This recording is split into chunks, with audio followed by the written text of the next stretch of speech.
Silver has another awesome quality. It has a lloydial title to it. If you hold it, you own it. Almost every asset you own is controlled by somebody else.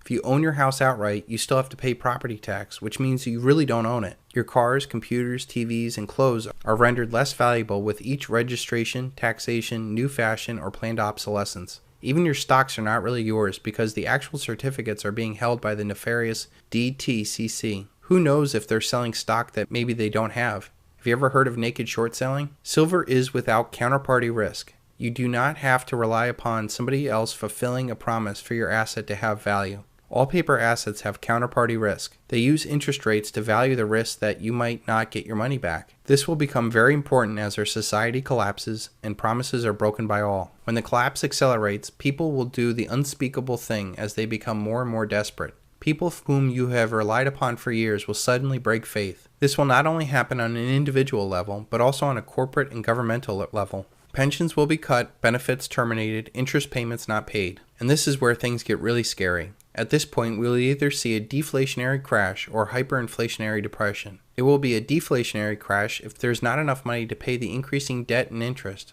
But I believe the elite will pay all of the obligations to keep their game going.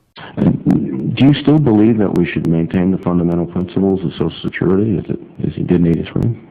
I think we should maintain the principles of Social Security, but I think the existing structure is not working, and that until we can construct a system which creates the savings that are required to build the real assets so that the retirees have real goods and services, we don't have a system that's working. We have one that basically moves cash around, and we can guarantee cash benefits as far out and at whatever size you like, but we cannot guarantee their purchasing power.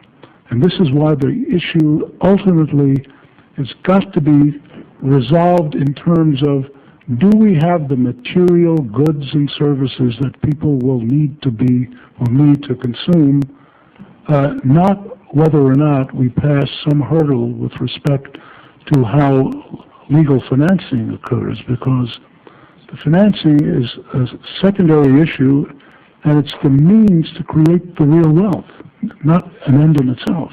This will get every promise paid with toilet paper currency.